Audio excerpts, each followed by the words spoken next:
તમે લઈ લો એટલે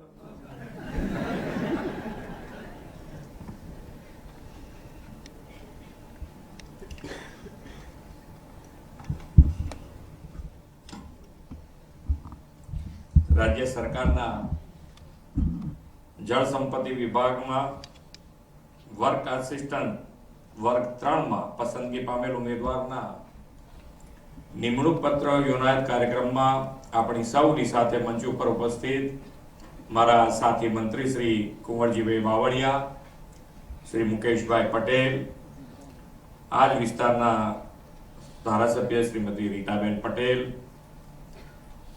સચિવ શ્રી પીસી વ્યાસ, ગૌણ સેવા પસંદગી મંડળના અધ્યક્ષ શ્રી તુષારભાઈ ધોળકિયા, મુખ્ય ઇજનેર શ્રી એમડી પટેલ, ઉપસ્થિત સૌ અધિકારીગણ, સૌ નવનિયુક્ત કર્મયોગીઓ, પ્રેસ મીડિયાના મિત્રો, સૌને મારા નમસ્કાર. આજે 2 દિવસ છે. એમાં પહેલો દિવસ જે છે એ આજે 20મી માર્ચ એટલે ઇન્ટરનેશનલ હેપીનેસ ડે છે. એટલે તમારા માટે તો ખરેખર હેપીનેસ ડે આજે આખી જિંદગી યાદ રહે એવો દિવસ પસંદ થઈ ગયો. અને બીજો હમણાં હું અહીંયા ઉભો થતો ત્યારે મને કીધું કે આજે એક ચકલી દિવસ છે. ચકલીઓનું પ્રમાણ ધીમે ધીમે ઘટતું જાય છે એટલે એના પર આપણા ત્યાંથી ઘણા બધા સેવાભાવી એનજીઓસ ને બધા એની પર કામ કરી રહ્યા છે. ઘેર બેઠા આપણને માળો આપી જતા હોય છે, ત્યાં મૂકી રાખો તમે, એની મેં ચકલી આવે. એટલે ઘણી બધી એના માટેની સેવા આપણને ઘણી વખતે એમ થાય કે આપણે સેવા કરીએ છીએ, સેવાની સામેનું વળતર લેતા હોઈએ છીએ. ઘણા કેટલાય તમે જુઓ તો પેલા કીડીનું કણ પૂરવા નીકળે, આમ લોટ લઈને ક્યાંય સુધી ભરી આવે. હવે એ કઈ સેવા કરતા હશે, કયું મગજ ચાલતું છે? ના આપણે તો હમે આવી જઈએ ને. હજુ શરૂઆત છતાં નહીં બોલે, પછી આવો તમે એક વાર લઈ લેવા તો હાથમાં, પછી વાત છે.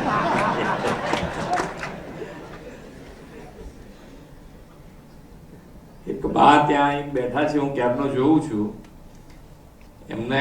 એમને કોને નોકરી લાગી છે આજે ત્યાંથી?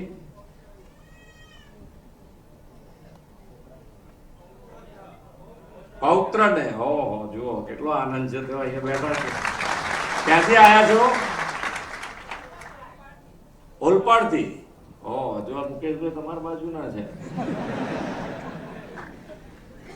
ઓલપાડ થી પૌત્ર ને આજે નોકરી મળી છે, એનો આનંદ છે. એટલે સરકાર અને સરકારની નોકરી નો આનંદ કંઈક ઓર હોય છે બધા માટે. અને આ વિભાગમાં આજે 490 લોકોને આજે પ્રમાણપત્રો અનાયત થવાના. 490 લોકો. અને બીજું હમણાં અહીંયા મને આવતો તારે કીધું એમણે કે બીજી 600 નોકરીઓ બીજી આવતા મહિને કરવાના છો ને? આવતા મહિને જાહેરાત.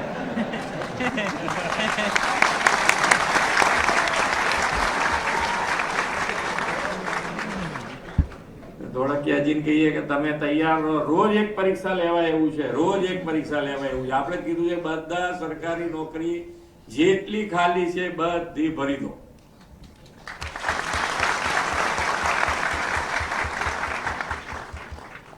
પછી આપણી જવાબદારી જે અત્યારે છે એના કરતા ડબલ થઈ જાય તમારી ને અમારી બધાય. કે બધાય નોકરી પછી કરતા હોય. પહેલા તો શું છે કે યાર માણસ ઓછા છે, સ્ટાફ ઓછો છે, તો અમારે વ્યાજથી ક્યાંક કહીએ દે કે યાર 2 માણસ ઓછા હોય તો કેવી રીતે કામ થાય અમારાથી.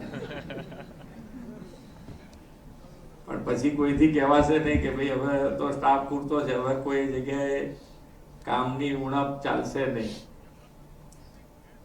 પણ એક વસ્તુ મગજમાં રાખો કે ભાઈ આજુબાજુ જોવા રહેશો તો ભૂલ કરશો. એક દાખલો ઉદાહરણ આપું કે ભાઈ તમે ગમે ત્યારે બધા ફેમિલી સાથે ક્યાંક બહાર ગયા હો તો ગાર્ડનમાં નાસ્તો બાસ્તો પેલું પેપર પાથરીને કરતા હોય, એક ફેમિલી ઊભું થઈને જતું રહે એમનું એમ છાપું મૂકીને.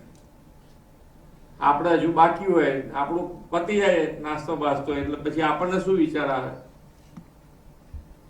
આપણને એમ જ થાય કે હવે પેલો મૂકીને ગયો તો મારે ક્યાં ઉપાડવું હોય તો ઉપાડ લેશે હમણાં. ચલો ને યાર, એક જણ તો કહેવા વાળો મળે જ આપણા ફેમિલીમાંથી કે આપણા મિત્રમાંથી. કોક તો એક જણ બોલે કે હવે પેલા એ નથી લીધું, આપણે શું છે, થાય ને એવું. પણ આપણે શું કરવું જોઈએ? બોલો તો ખરા તમે. કઈ આપણે અહીંયા ભાષણ આપવાનું છે, તમારે સાંભળવાનું છે એવું કશું છે નહીં, તમે એની ચિંતા ના કરો. શું કરવાનું? આપણે ઉપાડી લેવાનું.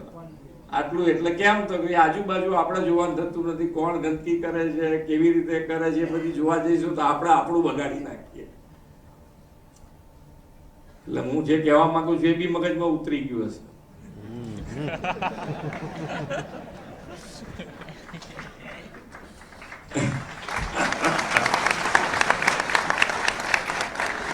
હવે બરોબર તાલી પડી, હવે બરોબર મગજમાં ઉતરી. ખૂબ એક વસ્તુ સમજો કે દરેક જણ પેલા આમાં કેવું છે કે કઈ ગાડી લઈને આયા છે. ઘણી વખત આપણને શું થાય કે આપણી જોડે મર્સિડીઝ હોય, એનાથી મોટી ગાડી હોય, મારી પાસે તો ફ્રન્ટી છે કે નાની ગાડી હોય. બહાર ગાડી મૂકી દીધા પછી અંદર કોને ખબર પડે કઈ ગાડીમાં તમે આયા છો? તમારે જે કામ છે એ તો બહાર પડ્યું છે. હવે જેની પર તમારે ઇમ્પ્રેશન જમાવવાનું એ તો બહાર છે. તમે જેની પર ઇમ્પ્રેશન જમાવવા માંગો એ તો બહાર પડ્યું છે. તો ઇમ્પ્રેશન ખરેખર એની છે કે તમારી છે? એટલે ઇમ્પ્રેશન તો તમારી જ છે. એટલે કયા હોદ્દાઓ ઉપર છીએ, ક્યાં છીએ, કેટલો પગાર છે, શું છે, એ બધું જોવાનું જ ના હોય. આપણને આપણું જે વર્ક છે, આપણું જે કામ છે એ કેટલું સારી રીતે આપણે કરી શકીએ એના ઉપર ફોકસ રાખીને આપણે કામ કરી જવાનું. કારણ કે તમે એક કેટલા ભાગ્યશાળી છો કે જે માન્ય નરેન્દ્રભાઈનો વિકસિત ભારતનો જે સંકલ્પ છે એ સંકલ્પ પૂરો કરેલો તમે જોવાના, તમારા હાથે. તમારી અહીંયાથી અમારામાંથી કેટલા જણ હશે કેટલા નહીં એ તો અમને ખબર નથી. 100 વર્ષ પૂરા થશે તારા આઝાદી, પણ તમે તો રહેવાના જ ને. બોલો ને, હા તમારા માટે તો સારું છે. હા અમે તો છીએ જ, ક્યાંય નથી જવાનું. અને ખૂબ સારા શ્વાસ સાથે તંત્ર સેવા કરવાની જ છે. આપણે એમ કહેવાનું છે કે ભાઈ હા મારે કરવાની જ છે. એક હું આ દાદામાં જઉં ને, તમને એક આ નેગેટિવિટી, જો તમે કોઈ પણ ધર્મમાં માનતા હો તો બધા તમને અત્યારે એક જ વસ્તુ શીખવાના છે કે નેગેટિવ છોડો ને પોઝિટિવ પકડો. પણ આપણે શું છે કે પેલું પકડે બહુ જલ્દી જાય કે પેલો કંઈક સેટ બે ગાળ દીધી, હવે અમને કેટલી દેતા હશે ક્યાંય. કદાચ તમને મહિનો મોડું થયું હશે તો મનમાં દીધી હશે કે આ સીએમ ટાઈમ આવતા નથી.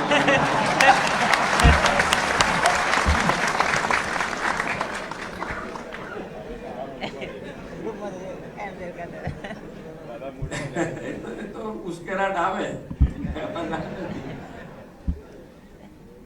પણ મારે તો આખી વાત તમે બધા ભૂલાઈ દીધી.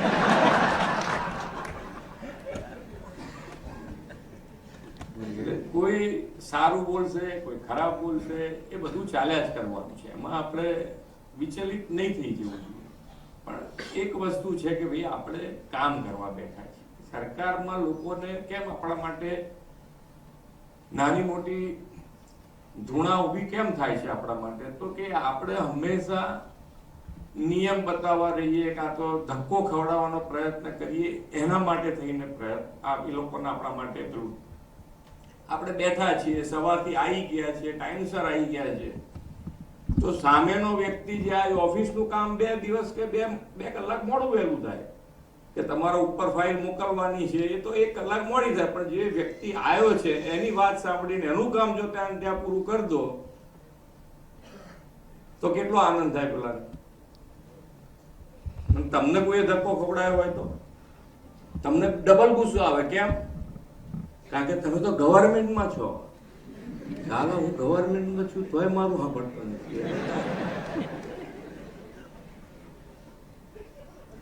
ડબલ ગુસ્સો આવે ને, તો એ આપણો ગુસ્સો આપણા મગજમાં હંમેશા યાદ રહેવો જોઈએ આપણને કે ભાઈ આપણને જો આવો ગુસ્સો થતો હોય તો આપણના માટે કોઈને ગુસ્સો કેવી રીતે થવા દઈએ. આપણે એનું કામ કરવાનું, શાંતિથી કરવાનું. અને જેમાં ખબર ના હોય, પોઝિટિવનેસની હું વાત કરતો હતો, કે જેનું રિઝલ્ટ ખબર નથી એના માટે આપણે નેગેટિવ શું કામ થવાનું? જેનું રિઝલ્ટ ખબર નથી આપણને, થશે કે નહીં થાય એ ખબર નથી, તેમાં તો આપણે પોઝિટિવ જ રહેવાય ને કે આ થશે જ ભાઈ. જેના રિઝલ્ટ આવશે તારે શું કરીશું? નેગેટિવ તો નેગેટિવ. પણ અત્યારથી 20 દાડા પરીક્ષામાં તો આપણે એવું કરતા હતા ને, ઘેર મમ્મી પપ્પાને જેવું તમે પેપર લઈને ઘેર જાય ને કોઈ બી શું કે છોકરાઓ કેવું ગયું પેપર? અરે ટોપ ગયું. તો રિઝલ્ટ આવશે તારે માર ખાવાનો છે. 20 દાડા પહેલાથી માર ખાવાનો ક્યાં શરૂ કરો?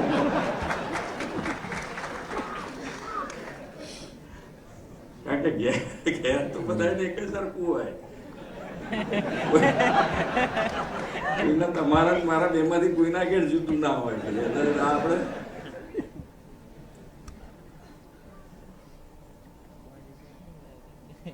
પણ સરસ આપણે બધા એક થઈને કામ કરીએ. જો હું હંમેશા કહું છું કે આપણે તમે ને અમે જુદા નથી, તમે ને અમે એક જ છીએ.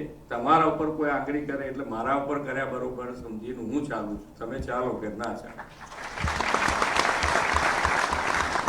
બધા ખૂબ સારી રીતે જે રીતે માનનીય નરેન્દ્રભાઈએ આ પાણી પુરવઠાની તમે વિચાર કરો. આજે હું આવતો હતો છેક છેવાડાનું જેને કહેવાય કે ધોલેરાનું બાવળિયાળી ગામ છે, ભાવનગર બોટાદ અમદાવાદ જિલ્લાનું છેલ્લું ગામ છે. ત્યાંથી અહીંયા સુધી આવતા નીચે બધું ગ્રીન હતું. તો એનું કારણ શું? તો કે ભાઈ આ નહેરોને બધું છેક સુધી પાણી પહોંચ્યું છે અને એના માટેની ખૂબ મોટી મહેનત માન્ય નરેન્દ્રભાઈ એટલે જયારે અહીંયા સીએમ હતા ત્યારે કરી છે.